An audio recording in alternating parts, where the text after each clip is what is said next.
그래요. 코로나 바이러스로 인해서 참 세상이 살기가 어려워지고 있어요. 해외여행도 못 나가지요. 국내에서도 사람 만나기가 쉽지 않지요. 더더군다나 사업하시는 분들은 정말 너무너무 어렵거든요. 그래서 이렇게 어려울 때를 우리는 뭐라고 표현하냐면 어둠이다, 이렇게 표현하거든요. 물론 그 어둠이 낮, 밤 이렇게 바뀌는 그런 그 물리적인 어둠도 있어요. 그런데 정서적인 어둠도 있거든요. 그 어둠이 우리에게는 고난, 환난, 시련, 역경 이런 것으로 우리에게 다가오고 있습니다. 그럼 이런 고난은 이거 도대체 누가 이런 걸 만들었나? 근데 성경을 보니까 밤도 어둠도 하나님이 만드셨대요. 낮과 빛도 하나님이 만드셨고, 그러니까 밝은 빛도 하나님이 만드셨고 어둠도 하나님이 만드셨다는 거예요. 여러분 성경 한번 찾아보실까요? 이사야서 45장 10 이사야서 45장 7절 우리 같이 한번 읽어보겠습니다. 시작. 나는 빛도 짓고 어둠도 창조하며 나는 평안도 짓고 환난도 창조하나니 나는 여호와라. 이 모든 일을 행하는 자니라 하였노라. 그러니까 우리는 어두움은 좀 없었으면 좋겠어요. 내 인생에 고달픈 시련이나 역경이나 문제는 안 왔으면 좋겠는데 하나님은 말씀하시기를 그 어둠도 그 고난도 시련도 하나님이 다 만드신 거래요. 그 우리는 생각할 때 그 왜 하나님이 그런 걸 만드셨을까? 우리가 밤이 올 때는 잠자라고 밤이 오는 것처럼 우리에게 이 어둠은 때로는 안식하는 때, 잠자는 때, 쉬는 때가 된다고요. 그러니까 밤이 와서 잠을 잘 수 있다는 거, 그거 정말 축복이에요. 그것처럼 우리의 인생에 이렇게 어둠이 찾아오잖아요. 코로나 바이러스 같은 이런 어둠 찾아올 때 하나님이 이런 거 도대체 왜 허락하시나, 이런 생각이 든다고요. 근데 여러분, 우리의 인생에 기적은 언제 일어나냐면 좋을 때 일어나는 게 아니라 이렇게 환난이 있을 때, 고난이 있을 때, 어둠이 있을 때, 이때 고난이 기적이 나타나요. 여러분, 이스라엘 백성들이 앞에 홍해가 출렁일 때 그 홍해가 언제 갈라졌냐면 밤에 갈라졌어요. 밤새도록 동풍이 확 불면서 그 홍해가 말라서 쫙 갈라지는 거예요. 그래서 430년 만에 이 이스라엘 백성들이 고센 땅에서 나와가지고 광야로 들어가게 되는 홍해가 갈라진 거예요. 한번 여쭤볼게요. 만나는 언제 내렸을까? 1번 새벽에, 2번 대낮에, 3번 밤에. 언제 내렸을 것 같아요? 그 대답은 너무 쉽잖아요. 지금 무슨 얘기하고 있어요? 밤에 그 얘기하는 거예요. 민수기서를 한번 찾아보세요. 여러분 11장 9절인데요 민수기서 11장 9절이에요 같이 한번 읽어보시겠어요? 시작. 밤에 이슬이 진영에 내릴 때 만나도 함께 내렸도다. 그러니까 여러분, 내 인생에 어두운 밤이 오고 그리고 고난과 시련이 있을 때 하나님은 그때 영적인 만나를 주세요. 그래서 말씀이 깨달아지거든. 그때 되면 하나님의 말씀이 내게요 굉장히 뼛속까지 깊이 박힌 못처럼 쏙쏙 들어오거든. 그래, 인생에 밤이 와도 하나님이 함께 하시고 낮이 와도 하나님이 더 좋게 하시고, 그래서 우리의 인생에 좋은 날이 있을 때는 찬송을 하고 어두운 날이 있을 때는 하나님께 겸손하여 기도하라고 성경은 우리에게 가르치고 있어요. 그래서 여러분, 이런 밤이 찾아왔을 때 절망할 이유는 없습니다. 그런데 이 어둠이 이상한 권세가 있어요. 그래서 인생의 밤이 왔을 때 우리가 깨어있지 못하면 이 어둠이 사람을 딱 붙잡아요. 이 어둠에게는 이상한 권세가 있다니까요. 한번 여러분 에베소서를 찾아보세요. 6장 12절이에요 같이 한번 읽어보실까요? 시작. 우리의 씨름은 혈과 육을 상대하는 것이 아니요 통치자들과 권세들과 이 어둠의 세상 주관자들과 하늘에 있는 악의 영들을 상대함이라. 어둠의 주관자가 있더라니까요. 그리고 그 배후에는 영들이 있어요. 그래서 이 어둠에는 주관자가 그 어둠 속에 있는 사람들을 딱 붙잡아요. 그래서 요한복음 12장 35절을 한번 찾아보세요. 제가 읽겠습니다. 예수께서 이르시되 아직 잠시 동안 빛이 너희 중에 있으니 빛이 있을 동안에 다녀 어둠에 뭐하지 않게? 붙잡히지 않게 하라. 어둠이요 붙잡아요. 어둠에 다니는 자는 그 가는 곳을 알지 못하느니라. 그런데 이 어둠에 속해서 딱 끌려가면요, 이게 저주라는 게 붙어가지고 자칫 잘못하면 영원히 가요. 그리고 이게 대를 내려간다고. 대를. 이게 얼마나 끔찍합니까? 그래서 이 어둠은 빨리 끝내야 돼요. 어둠에서 어디로 가야 됩니까? 빛으로 나가야 돼요. 어둠에서 빛으로 나가야 돼요. 어둠에서 빛으로 나가기 위해서 한번 여러분 로마서 13장 12절 한번 찾아보세요. 로마서 13장 12절 같이 한번 읽어볼까요? 시작. 밤이 깊고 낮이 가까웠으니 그러므로 우리가 어둠의 일을 벗고 빛의 갑옷을 입자. 그러니까 여러분 어둠에 속해 있으면 지금 이 코로나 바이러스가 어둠을 우리에게 확 밀어오잖아요. 그렇지만 환경은 어둡지만 그 속에서도 빛 가운데 거하는 사람도 얼마나 많은지 몰라요. 그러니까 여러분 우리 믿는 사람은 세상이 어두워져도 우리 보고 주님 말씀하신 대로 너희는 세상의 빛이라. 그러니까 우리가 어둠을 밝힐 수 있는 빛이 돼야 되거든요. 그런데 스스로 어둠이 돼가지고 거기에 앉아 있으면 야, 이거 보통 문제 아니잖아요. 여러분 저 하늘에는요 어두컴컴한 세력이 있어요. 저 우주에는. 그것을 뭐라고 하냐면 블랙홀이라고 그래요. 이거는요 모든 빛을 쫙 빨아들이는 거예요. 쫙. 그래서 거기에 한번 빨려 들어가기 시작하면 어떤 우주의 천체라도요 그냥 콩가루가 되고 말아요. 쫙 빨려 들어가요. 어둠의 영이 나를 확 장악을 해버리면 무슨 좋은 걸 갖다 주고 어떤 것을 갖다 놔도요 그 어둠이 그걸 다 삼켜버려요. 쫙. 이 어둠에는 어둠의 능력이 있다니까. 그래서 여러분 이 어둠을 빨리 깨트려 버리려면 예수님 만나야 돼요. 왜냐하면 그 빛의 갑옷을 입게 하는 분도 예수님이시고 이 세상에 빛으로 오신 분이 예수님이시거든요. 예수님은 나는 세상의 빛이다 그러시잖아요. 그러니까 예수님 만나야 돼요. 교회를 다닌다고 예수 만나는 게 아니고요, 내가 어느 교회 교인이라고 예수 만난 게 아니에요. 예수를 제대로 만나야 돼요. 여러분 성경에 보면 우리 주님이 나는 세상의 빛이니 그러잖아요. 그러므로 주님을 만난 자는 어둠에 다니지 않는다잖아요. 여러분 예수님이 과연 그럼 이 빛이신 예수님을 성경은 뭐라고 표현하고 있느냐? 세상 죄를 지고 가는 하나님의 어린 양이다. 여러분 따라해 보실까요? 세상 죄를 지고 가는 하나님의 어린 양이다. 예수님을 만나면 어린 양을 만나는 거예요. 어떤 어린 양이냐면 세상 죄를 지고 가는 어린 양이에요. 여러분 이 어린 양은 다른 말로 표현하면 재물이에요.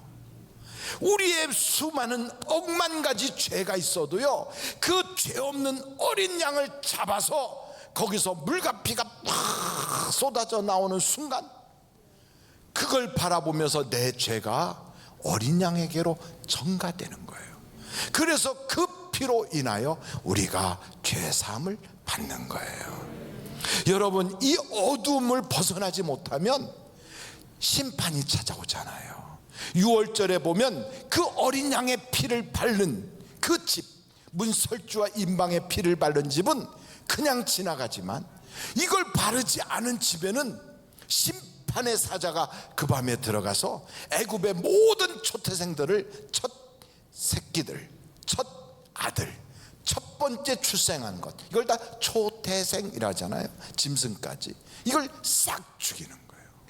그건 대표적으로 그 초태생을 죽였지만 실제로는요, 이 어둠에 계속 거하면 결국은 심판받는 거예요. 소돔 고모라가 이 어둠에 있을 때 심판을 받았거든. 그래서 여러분, 어둠을 벗어나려면 예수의 피로 죄 씻음을 받아야 되는 거예요. 받아야 돼요. 그러므로 여러분, 어둠이 있거든 예수님을 만나시되 오늘 이 순간에도 주여, 나는 스스로 의로워질 수가 없습니다. 내 인생의 문제는 내 힘으로 해결할 수가 없습니다. 세상에 그 어떤 사람도, 어떤 능력자도, 어떤 재벌도 나의 영혼을 구원해 줄 수가 없습니다. 이 어둠에서부터, 이 저주에서 나를 구속해낼 자가 없습니다. 예수님의 그 피로, 세상 죄를 지고 가는 어린 양 되시는 그 주님의 그 피로 나를 씻어주세요. 나를 깨끗하게 해주세요. 나를 완전히 깨끗하게 씻어주세요 하고 하나님께 기도할 때 우리 주님은 만나주신다고요. 자기가 어디로 가는지도 모르고 막 그냥 열정을 가지고 사람 죽이는 일에 앞장서서 뛰어다니던 그 사울이라는 청년, 그대로 그냥 살았으면 신념을 가지고 산다고 하지만 사망 권세에 붙잡혀서 결국 지옥 가는 마귀의 밥으로 끌려갔을 거예요. 근데 우리 주님이 다메섹에서 만나 주시잖아요. 예수 만나야 해결받는 거예요. 이 세상에는요, 이런 두 가지 종류의 사람이 있어요. 예수를 믿고 난 다음에 어떤 사람은 어둠이 찾아오는 경우도 있어요. 나는 예수를 믿었는데 어둠이 오네, 이런 사람들. 아니, 내가 왜 예수를 믿는데 내게 어둠이 찾아와? 이러면서 답답해하는 경우가 있어요. 욥 같은 분들, 성경에 보니까 그런 경우가 다니엘이라든지 요셉이라든지 이런 아브람 같은 경우도 마찬가지라고요. 이삭도 야곱도 다 똑같아요. 그러니까 성경에 보면 하나님을 이미 만났는데, 하나님을 믿고 있는데, 하나님을 철저히 신뢰하는데 어둠이 찾아왔어요. 여러분, 이렇게 어둠이 찾아왔을 때 이것은 테스트예요. 뭐라고요? 테스트. 지금 시험 보고 있는 거예요. 이런 시험이 딱 찾아오거든 일단 패스를 해야 돼요. 아무리 불같은 시험, 억만가지로 어려운 시험, 하여간 물불 가리지 않는 시험이 왔다 할지라도 시험에 떨어지면 다시 봐야 돼. 여러분, 금년에 수능 시험 보고 또 가서 이제 또 그 자기가 여러 가지 공부했던 거를 이렇게 수시로 보고 이런 사람들 합격하면, 지금요 요번 성탄절이 그들에게 합격한 사람 애들은 얼굴이 웃음꽃이 방글방글 할 거예요. 근데 떨어지면 어떻게 돼요? 내년에 다시 봐야 돼. 또 봐야 되는 거예요. 우리의 인생살이도 똑같아요. 떨어지면 다시 봐야 돼. 그리고 붙어야 돼요. 아이고, 목사님 그거 붙는 방법이 있나요? 있다니까. 오늘 그거 붙는 방법을 제가 설명을 해드릴 테니까 어디 가서 절대로 말하지 말고 여러분만 하시길 바라요. 왜냐하면 가서 막 이야기하고 다니면 세상 사람들이 그래요. 예수 믿는 사람들은 그냥 말만 많다고. 그래서 괜히 말만 앞선 것 같으니까 그러지 말고 여러분이 당하고 있는 시험, 시련, 우여곡절들, 고난들이 싹 벗어난 다음에 그 다음에 아이고, 아니 김 부장 전에 그런 어려움이 있었잖아, 어떻게 해결받았어? 그러면 그때 쓱 얘기할 수 있도록. 어때요? 괜찮지요? 그 방법이 제가 연구해낸 게 아니고 성경의 해답이 나와요. 그 성경에 나오는 해답을 여러분에게 설명할 텐데 절대 가족 간에도 알려주지 마시고 일단 여러분이 먼저 하시고 여러분이 시험에서 그리고 그 어둠에서 벗어날 수 있기를 간절히 바랍니다. 야고보서 1장이에요 2절 제가 한번 읽을 때 여러분 눈으로 보십시오. 내 형제들아, 너희가 여러 가지 시험을 당하거든 어떻게 하라고요? 온전히 기쁘게 여기라. 그러니까 첫째 시험을 통과하는 방법이에요. 시험을 만났어요. 이러면 먼저 일단 기뻐해야 돼요. 왜냐하면 이 시험은 통과하게 되어 있는 거니까. 그리고 이 시험은 분명히 자격증이 나올 거니까. 그러니까 세상의 어려운 시험들을 딱 보고 나면요, 자격증이 나와요. 운전면허 시험을 보면 면허증이 나와요. 의사고시를 보면 의사 그 번호가, 고유 번호가 나와요. 기술 시험을 보면 기술고시 합격한 기술사의 자격증이 나와요. 세상에 어떤 시험이든지 보고 나면 자격증이 나와요. 그래서 여러분, 시험을 딱 만나거든, 하하하, 하나님이 나에게 자격증 주시려고 그러는구나, 이렇게 생각하면 돼요. 어떻게 저 혼자 기뻐하는 것 같아요. 두 번째 12절을 보세요. 12절은 시험을 모하는 자가 참는 자는 복이 있나니, 그래서 시련을 견디어낸 자가 주께서 자기를 사랑하는 자들에게 약속하신 생명의 면류관을 얻을 것이기 때문이다. 시험이 막 오잖아요. 그러면 그냥 하고 참는 게 아니고 주님을 사랑하는 마음으로 참으래요. 거기에 그랬어요. 하나님을 사랑하는 자에겐 면류관 주신다. 그러니까 어떤 시험이 와도요, 그냥 무턱대고 참는 게 아니라 하나님을 사랑하는 마음으로 참는 거예요. 세 번째가 이제 마지막이거든요. 13절이에요. 사람이 시험을 받을 때 내가 하나님께 시험 받는다 하지 말지니 하나님은 악에게 시험을 받지도 아니하시고 친히 아무도 시험하지 아니하시느니라.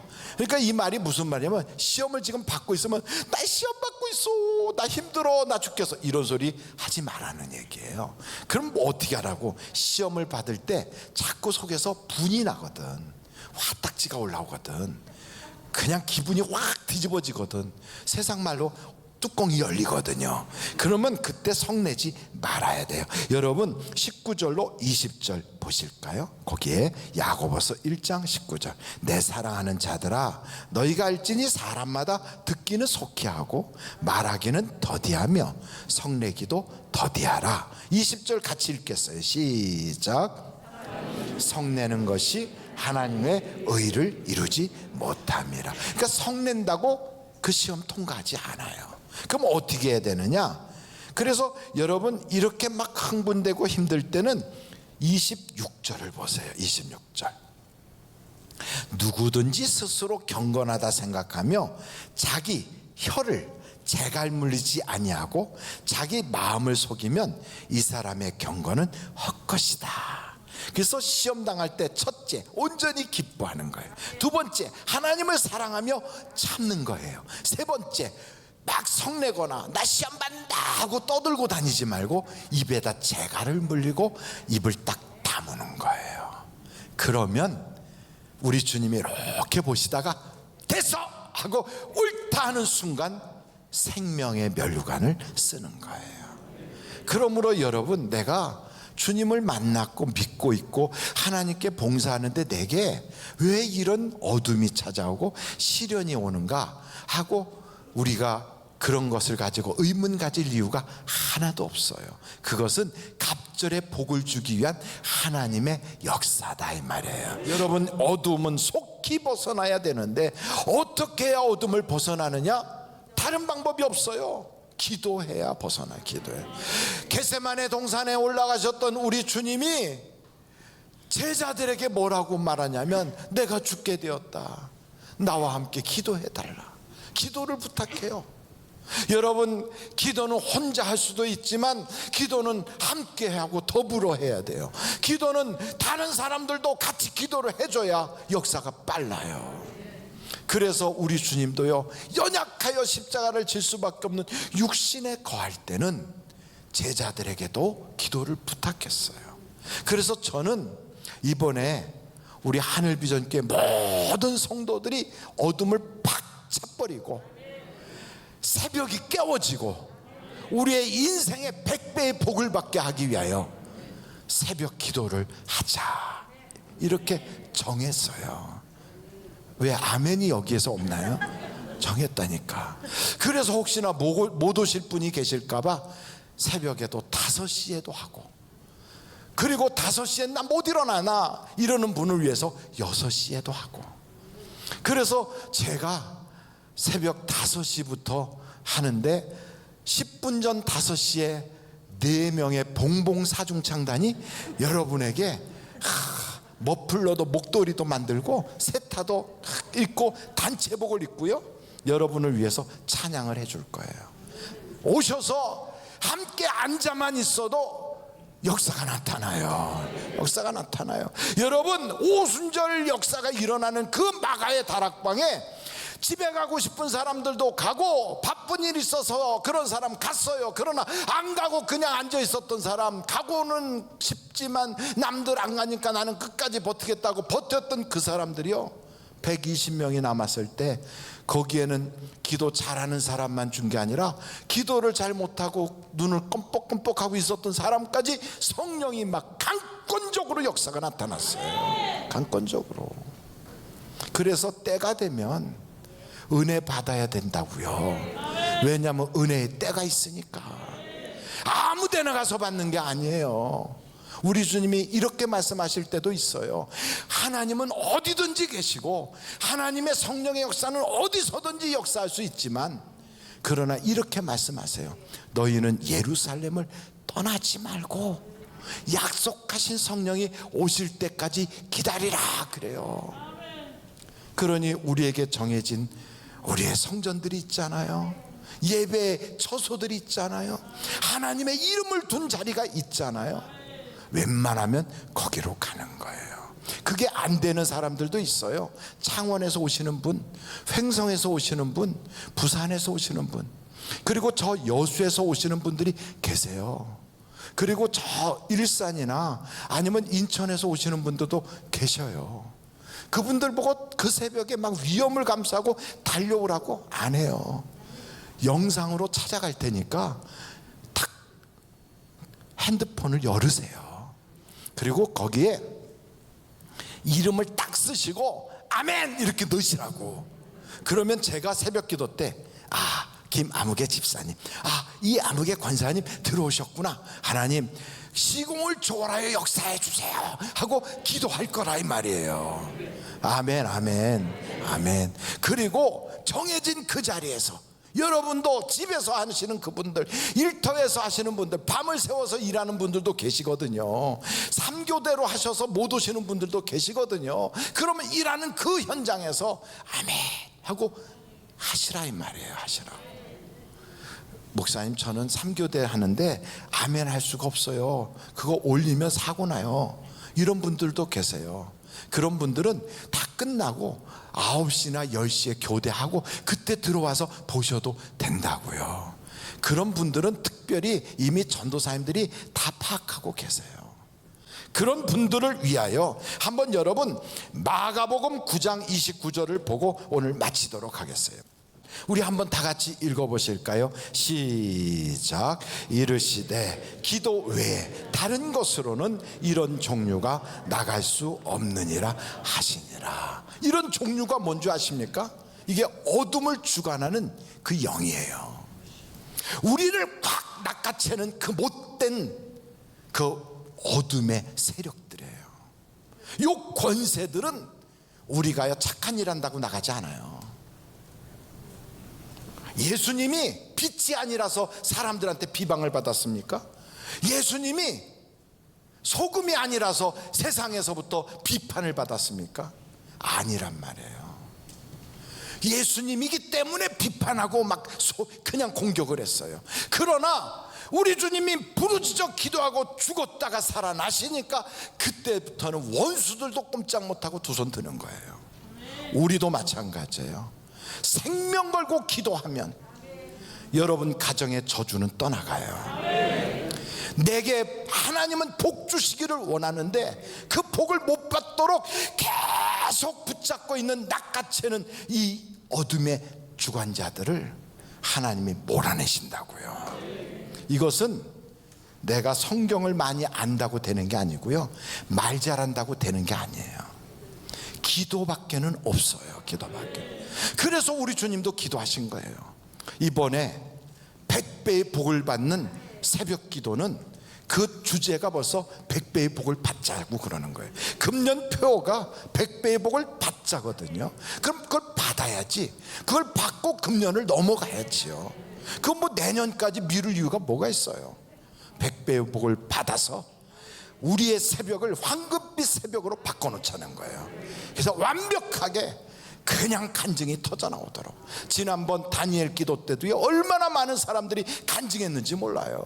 저한테 막 연락 온 간증자들이요, 목사님 무슨 병이 다 났었어요, 어떤 일들이 해결됐어요, 막 이런 일들이 계속됐어요. 그분들은 그런 게, 목사님 또 기도 안 하나요? 그래서 3일 작전 기도 또 했어요. 또 막 연락이 와요. 너무너무 정말 행복했다고. 그래서 금년에 놀면 뭐하냐, 기도하지. 안 그래요 여러분? 새벽에 자면 뭐해요? 좀 일찍 주무시고 일찍 일어나 기도하면 100배의 복을 받는 것을. 그러니까 복을 받는 방법은 기도밖에는 없어. 제가 뭐 딴 것 하라고 하는 게 하나도 없어요. 기도하자는 거예요. 새벽에 기도하자. 못 올 사람들은 미리 연락을 하라. 그러면 그분이 계신 곳을 향하여 저는 막 기도할 거예요.